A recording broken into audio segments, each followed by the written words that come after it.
materi tentang Quran surat Al-Imran ayat 190 dan 191 serta Al-Imran ayat 159. Namun pada hari ini kita akan membahas Al-Imran ayat 190 sampai dengan Al-Imran 191. Namun sebelum kita mulai pelajaran kita pada hari ini, silakan berdiri.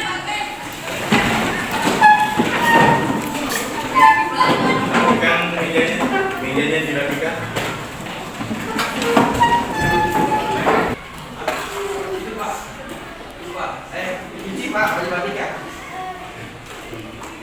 Baik, sudah rapi dari bangku. Kemudian kalau ada sampah di bawahnya silahkan diambil. Kemudian dibawa ke tempat sampah.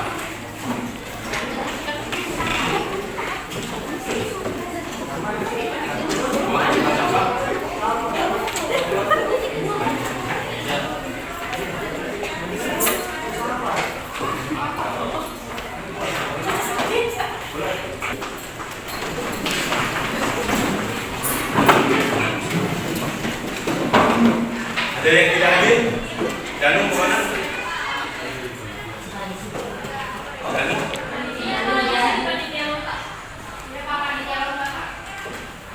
Baik. Kita mulai pelajaran kita hari ini dengan membaca basmalah.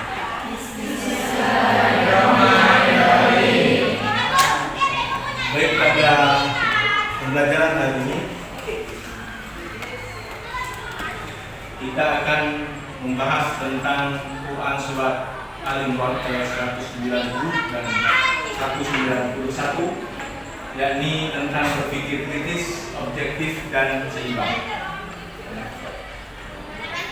Tujuan pembelajarannya diharapkan setelah kalian mempelajari Al-Imran ayat 190 dan 191, kalian mampu membaca Quran surat Al-Imran ayat 190 dan 91 sesuai dengan kaidah tajwid dan makharij huruf. Kemudian yang kedua, dapat menganalisa hukum tajwid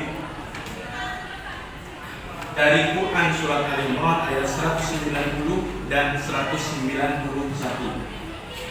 Kemudian yang ketiga, menyebutkan arti Quran surat Al-Imran ayat 190 sampai 191. Yang keempat, menjelaskan asbabun nuzul, yakni sebab-sebab turunnya ayat dari Quran surat Al-Imran ayat 190 dan 191. Kemudian yang kelima, menjelaskan makna dan isi kandungan dari Quran surat Al-Imran ayat 190 dan 191 dan hadis terkait tentang berpikir kritis, objektif dan seimbang. Kemudian yang keenam, mendemonstrasikan bacaan, mendemonstrasikan bacaan dan hafalan dari Quran surat Al-Imran 190 dan 191 sesuai dengan kaidah tajwid serta makharij huruf. Kemudian yang ketujuh, menampilkan contoh perilaku bagaimana kalian bersikap kritis. Baik, kita akan mulai dengan bacaan Quran surat Al-Imran ayat 190 dan 191. Silakan siapa yang akan membaca? Mike, baca.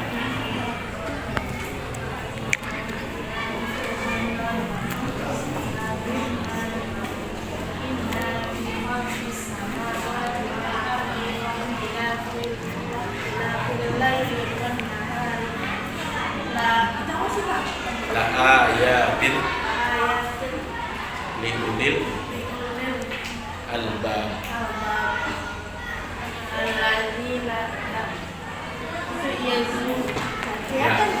terus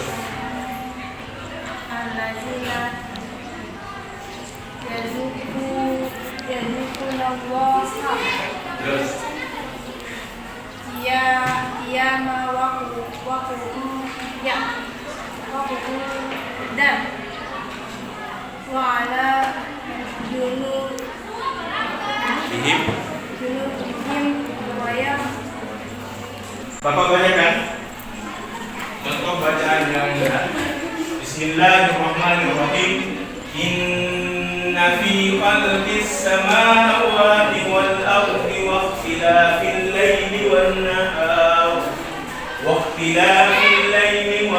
nahar la ayatin li ulil albab alladzina yadhkuruna Allaha qiyaman wa qu'udan wa 'ala junubihim wa yatafakkaruna fi khalqis samawati wal ardh rabbana ma khalaqta hadha batila subhanaka faqina 'adzaban nar.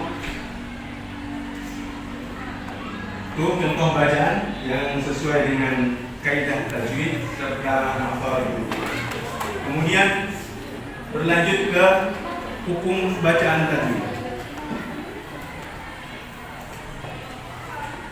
Yang di lingkarin inna, hukum bacanya ada yang tahu?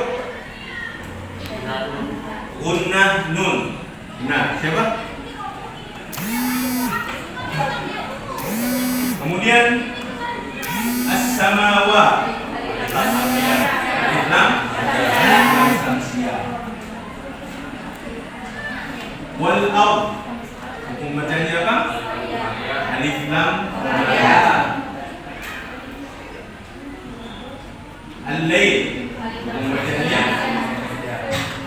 Baik, kita lanjut. Bapak lanjut videonya ini. Saya capture ini.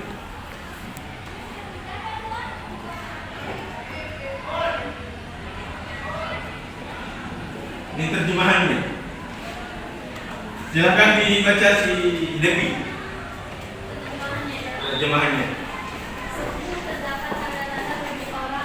Bagi orang dan silih bergantinya malam dan siang, sesungguhnya pada penciptaan langit dan bumi orang yang berakal. Dan mereka memikirkan tentang penciptaan langit dan bumi dalam keadaan berdiri dan duduk dan berbaring, yaitu orang-orang yang mengingat Allah. Maha suci Engkau, peliharalah kami, seraya berkata, ya Tuhan kami, tiada Engkau ciptakan ini dengan sia-sia. Dibacanya dari mana? Dari sini. Ya, ada warna. Jadi dibacanya sesungguhnya pada penciptaan langit dan bumi. Kemudian ada warna hijau. Ada silih bergantinya malam dan siang. La ayatin liulil albab. Sungguh terdapat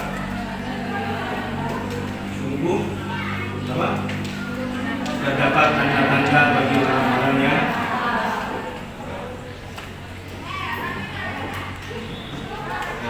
ini asbabun nuzul. Sebab-sebab turunnya ayat. Asbab berarti sebab, ya. Sebab-sebab dari kata sebab, jamak dari sebab, ya. Jadi asbabun nuzul. Asbabun nuzul di sini Rasulullah Shallallahu Alaihi Wasallam bersabda, wahai Aisyah, apakah engkau mengizinkan kehendak pada malam ini untuk beribadah kepada Allah Subhanahu Wa Taala sepenuhnya? Jawab Aisyah, wahai Rasulullah, sesungguhnya saya menyenangi apa yang engkau senangi, menyukai apa yang engkau sukai. Saya izinkan engkau melakukan. Kemudian Nabi mengambil tempat air yang terbuat dari kulit domba yang terletak di dalam rumah. Lalu beliau berwudu. Selanjutnya beliau mengerjakan sholat. Di waktu sholat beliau menangis sampai-sampai air matanya membasahi kainnya karena merenungkan ayat Al-Quran yang dibacanya. Setelah sholat beliau duduk memuji-muji Allah dan kembali menangis terseduh-seduh. Kemudian beliau mengangkat kedua belah tangannya berdoa dan menangis lagi, dan air matanya membasahi tanah. baik. Dari pemahaman ayat, dua ayat, ya. Ada yang tahu apa itu berpikir kritis? Silakan, bebas. Berpikir kritis itu maksudnya apa?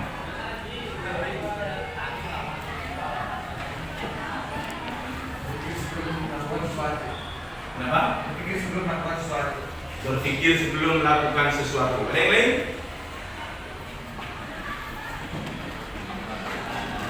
Bisa. Ya, berpikir sebelum melakukan sesuatu. Artinya dipikirkan dulu sehingga apa? Menimbang atas jika kita akan melakukan kesalahan-kesalahan. Ada yang lain?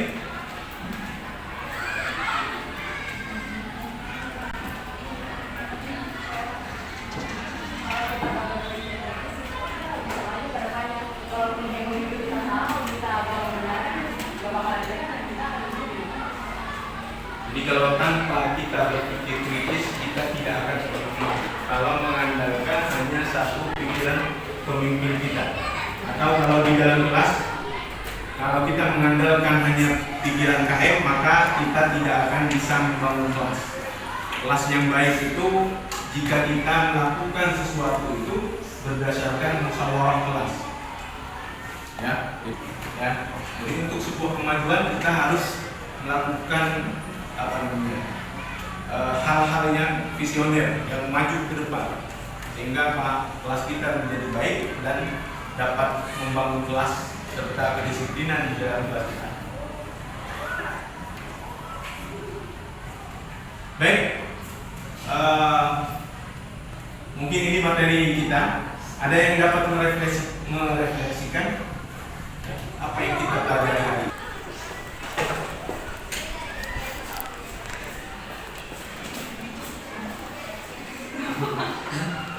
Jelasin yang tadi ya. Jadi kita tuh harus berpikir kritis untuk maju ke depannya. Kalau misalnya kita nggak berpikir kritis, kita tuh nggak bakalan bisa maju ke depannya. Soalnya kalau misalnya hanya ada satu pemikiran aja, kita cuma diem aja, itu nggak bakalan maju. Walaupun kayak pemikirannya salah, nggak ada yang mempertanyakan. Baik, terima kasih. Kemudian tentang hukum tajwid. Kita di dalam tajwid tadi ada berapa hukum bacaan yang kita pelajari? Yang pertama apa tadi? Guna apa tadi? Guna nun. Kemudian alif lam samsiah. Kemudian lam komariah. Baik, untuk materi minggu depan kita akan membahas tentang surat Al-Imran ayat 159 tentang apa? Bersikap demokratis. Untuk tugasnya nanti akan dikirim, untuk tugas yang hari ini nanti akan dikirim melalui grup WA. Baik, terima kasih. Kita tutup pertemuan kita pada hari ini dengan membaca Alhamdulillahirabbil alamin. Terima kasih. Assalamualaikum warahmatullahi wabarakatuh.